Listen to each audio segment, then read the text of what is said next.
Sir final ಆಗಿ big boss already announce ಆಗಿದೆ, win ಆಗಿದ್ದಾರೆ. ನೀವು ಜಡ್ಜ್ ಮಾಡಿದ್ರ ಇವರೇ ವಿನ್ ಆಗ್ತಾರೆ ಅಂತ? ಇಲ್ಲ ಸರ್, ಅದು ಜಡ್ಜ್ ಮಾಡಕ್ಕಲ್ಲ. ಅಗೇನ್ 3 ಕೋಟಿ 5 ಕೋಟಿ ಜನ ವೋಟ್ ಮಾಡಿದಾರೆ ಅಂದ್ರೆ ಐ ಥಿಂಕ್ ಹನುಮಂತ್ ಅವ್ರಿಗೆ ಒಂದು ಒಳ್ಳೆ ಆಲ್ ಓವರ್ ಕರ್ನಾಟಕ ಒಂದು ಒಳ್ಳೆ ಇದಿದೆ. And Trivikram also is equal ಒಳ್ಳೆ ಕಂಟೆಸ್ಟೆಂಟ್.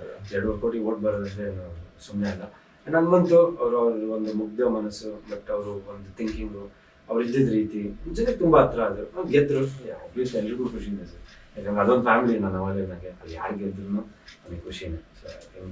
ಗುಡ್. ಸರ್ ನಿಮ್ ಪ್ರಕಾರ ಯಾರು ಗೆಲ್ತಾರೆ ಅಂತ ಅನ್ಕೊಂಡಿದ್ರಿ ಲಾಸ್ಟ್ ಟಾಪ್ 5 ಕಂಟೆಸ್ಟೆಂಟ್? ಬಹಳ ಕಷ್ಟ ಆಯ್ತು ಆಕ್ಚುಲಿ. ನಾವು ಅಲ್ಲಿ ಕೂತಾಗ ಅವರಿಬ್ರು ಅಕ್ಕಪಕ್ಕ ನಿಂತಿದ್ರು ತ್ರಿವಿಕ್ರಮ್. ಅದೇ ಅಲ್ಲಿ ಕೂತಾಗ ನಮ್ಗೆ ಕನ್ಫ್ಯೂಸ್ ಆಗ್ಬಿಟ್ಟಿತ್ತು, ಏನಪ್ಪ ಹಿಂಗ್ ಹೋಗ್ತಾರೆ. ರಜತ್ ಒಂದು ಇರುತ್ತೆ, ಯಾಕಂದ್ರೆ 50 days ಆದ್ಮೇಲೆ ಬಂದಿತ್ತು. ಸೊ ಅದೊಂದು ಸ್ವಲ್ಪ ಏನೋ ಇರ್ಬೋದು, ಒಂದು ಫ್ಯಾಕ್ಟರ್ ಇರ್ಬೋದು ಅಂತ ಅಂದಿತ್ತು. ಬಟ್ ಇವರು ಮಂಜಣ್ಣ ಮತ್ತೆ ಇವರು ಮೋಕ್ಷಿತ ಸಖತ್ ಪಿಕಪ್ ಆಗ್ಬಿಟ್ಟಿದ್ರು ಹೋಗ್ತಾ. ಆಮೇಲೆ ತ್ರಿವಿಕ್ರಮ್ ಅವ್ರದೇ ಒಂದು ಆಟ ಇತ್ತು, ಅವ್ರದೇ ಒಂಥರ ಸ್ಟೈಲ್ ಇತ್ತು. ಹನುಮಂತದ್ದು ಒಂದು ಬೇರೆ ತರನೇ ಇದಿತ್ತು. ಅಂದ್ರೆ ಜನರಿಗೆ ತುಂಬಾ ಹತ್ರ ಅದು. ಸೊ ಐ ಥಿಂಕ್ ಗೆಸ್ ಮಾಡಕ್ ನಮ್ಗೆ ಸಾಧ್ಯನೇ ಇರಲಿಲ್ಲ ಆ ಟೈಮಲ್ಲಿ. ನೀವು ಕಷ್ಟ ಇದೇ ನಂಗೆ ಆಗಿದ್ದು ಪ್ರಾಬ್ಲಮ್. ನಾಮಿನೇಟ್ ಮಾಡಿ ಅಂದ್ರೆ ಆಗಿದ್ದು ಕಷ್ಟ.